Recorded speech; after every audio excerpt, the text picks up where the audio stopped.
जानू 2 मिनट के लिए ठहरो, मैं तुम्हारे स्वागत की तैयारी करके आता हूँ। मैं भी आती हूँ ना। डोंट हर्ट माई फीलिंग जानू, शादी के बाद पहली बार घर आ रही हो ना। अच्छा। ओए मुंडू चाय भेजे। अरे अरे अरे ये क्या देख रहा हूँ मैं, सुदामा की कुटिया में भगवान श्री कृष्ण पर्सनली पधारे हैं। मजाक मत कर यार।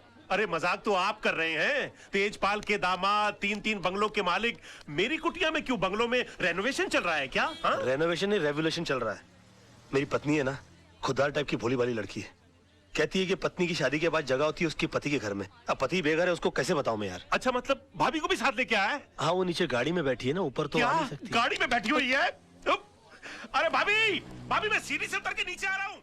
I swear this world is full of emotional fools, man. A cycle वाले हट, मेरी भाभी आई है। ए भाभी जी वेलकम वेलकम वेलकम, आइए आइए। ए छोटे जल्दी सामान उठा।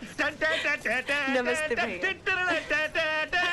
और छोटे 2 समोसे 2 ठंडे मिठाई सब लेके आ जा। घबराओ नहीं, मैं भी आपके साथ खाऊंगा। Come on come on come on. भाभी जी ये telephone, television, fridge, gas, kitchen, bedroom, मंदिर, ये देवर आज से सिर्फ आपका है। मोहन, अब तू ये नहीं कहना कि तू घर छोड़ के प्लेटफॉर्म पर रहेगा, ओके? तू मेरी चिंता मत कर, हमारा आशियाना तो बाहर बरामदे में है। आज से इस घर में सिर्फ तेरी गृहस्थी शुरू होगी। भाभी जी बेस्ट ऑफ लक, नमस्ते। एक काम कर, नीचे जाके पहले सब्जी तो लेकर आ जा। मास्टर आदमी है तू। जा जा जा। अब तो मास्टर भी है, मास्टर भी है। बहुत अच्छे हैं मोहन भैया। बहुत टॉप लेवल का आदमी है। जानू 22 साल पराए घर में रहने के बाद आज अपने घर आकर बहुत अच्छा लग रहा है। समझ में नहीं आ रहा इतनी जल्दी इतना सब कुछ कैसे हो गया। समझ में तो मेरे भी नहीं आ रहा है कि इतनी जल्दी ये सब कुछ कैसे हो गया। भाभी ji sorry to disturb your intimate relationship, लेकिन डिनर में बैंगन चलेंगे ना? चलेंगे चलेंगे चलेंगे। Now you can come closer. I'm going out. I'm going out.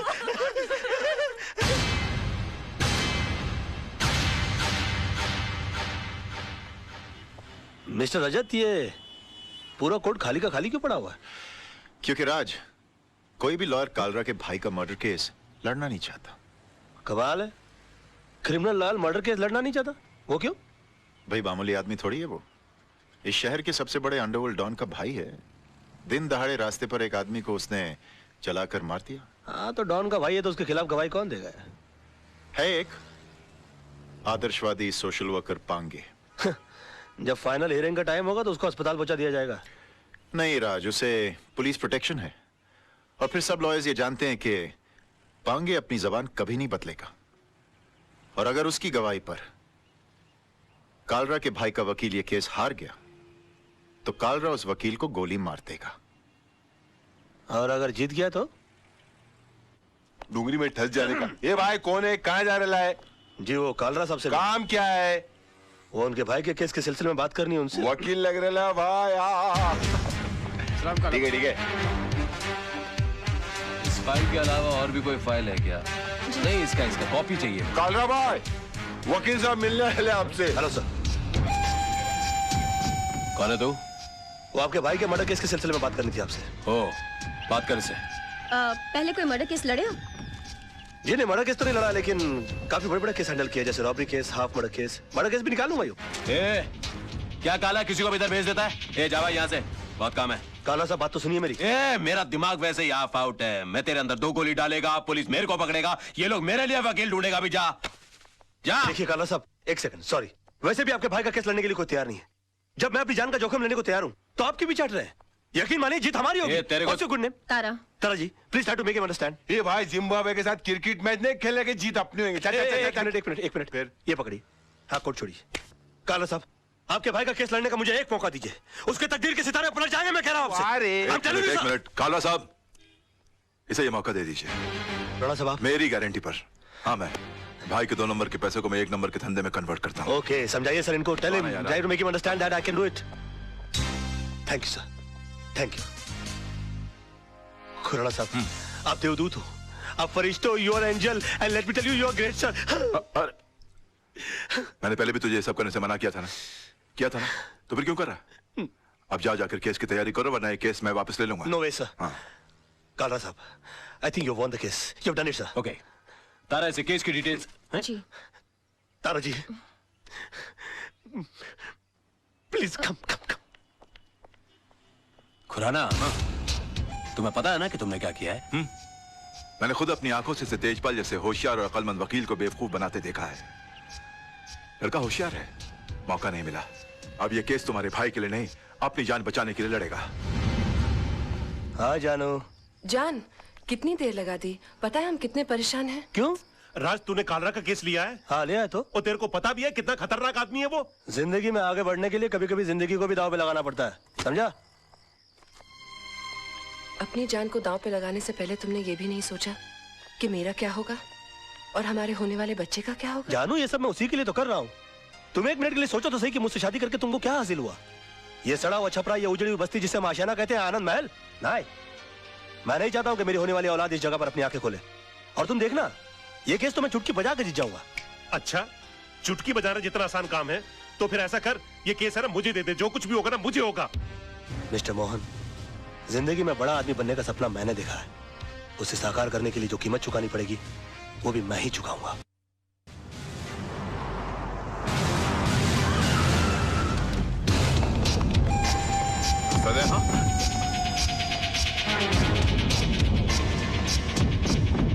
Your honour, 26 तारीख की शाम को 5 साढ़े 5 का वक्त रहा होगा कि मैं दिन भर की जनसेवा से थका मांदा लल्लू भाई पार्क की बेंच पर आराम कर रहा था कि अचानक मुझे बचाओ बचाओ के चीखने की आवाजें आई। मैंने मुड़कर देखा तो लल्लू भाई पार्क के पीछे वाली सड़क पर एक आदमी बेतहाशा भागा जा रहा था और उसके पीछे ये साहब, बिल्कुल यही साहब, हाथ में टीन का डिब्बा लिए हुए उसी तेजी से उसका पीछा कर रहे थे। सामने भागने वाले आदमी को ठोकर लगी और वो गिर गया। इन्होंने उसे दबोचकर उस पर उस डब्बे से मिट्टी का तेल छिड़क कर जला दिया साहब, बुरी तरह जला दिया। डिफेंस को कुछ कहना है? यस मिलॉर्ड, मैं मिस्टर पांगे को क्रॉस एग्जामिन करने की इजाजत चाहूंगा। Permission granted. Thank you sir. Oh sorry. हाँ तो मिस्टर पांगे, आपने लल्लू भाई पार्क से इन्हें त्रिलोकनाथ ज्वेलर्स को जिंदा जलाते हुए देखा? जी हाँ, मैंने अपनी आंखों से देखा है। जब यह हादसा हुआ वहां पर काफी लोग होंगे? बहुत सारे लोग थे साहब, काफी लोग थे। तो उनमें से कोई गवाही देने के लिए क्यों नहीं आया? क्या बताऊं साहब, सब डरते हैं इनसे, डरते हैं। अच्छा, आपको डर नहीं लगता? नहीं साहब, मैं नहीं डरता।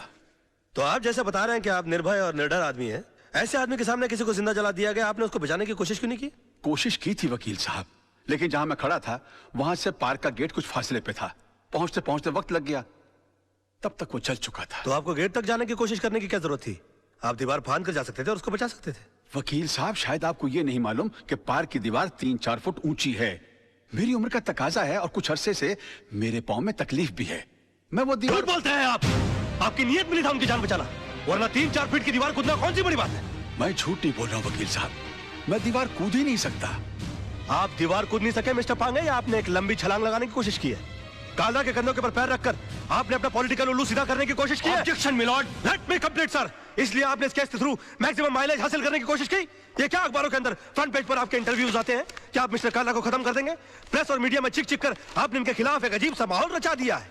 अदालत के फैसले से पहले आपने इस आदमी को जनता की नजरों में मुजरिम करार कर दिया और खुद गवाह होने के बावजूद जज बनकर इनके खिलाफ फैसला सुना दिया। और अदालत को इस तरह से मिसगाइड करने से पहले आपने सोचा कैसे नहीं कि आपका एक मामूली सा झूठ एक जवान आदमी की जान ले सकता है? Order, order. योर ऑनर, कितने शर्म की बात है, कितने दुख की बात है कि एक आदमी को दिन दहाड़े बीच सड़क पर जिंदा जला दिया जाता है। क्यों? क्योंकि उसने गुंडों के सामने झुकने से मना कर दिया, इनकार कर दिया, अपने खून पसीने की कमाई से हिस्सा देने के लिए मना कर दिया। और इतना सीरियस क्राइम करने के बाद भी यह आदमी, यह शख्स कानून से रहम की भीख मांगता है। नो योर ऑनर, ऐसे आदमी पर रहम करने का मतलब है फिर किसी मासूम की जिंदगी को खतरे में डालना। आई थिंक ऐसे क्रिमिनल्स के लिए कानून में सिर्फ एक ही सजा है, फांसी। मिस्टर मल्होत्रा, अब भी आपको कुछ कहना है? Know your lordship, I think मुझे 10 मिनट का ब्रेक चाहिए सर, प्लीज। कि सनाड़ी को केस सौंप दिया खुराना। अगर मेरे भाई को कुछ हो गया ना तो तुझे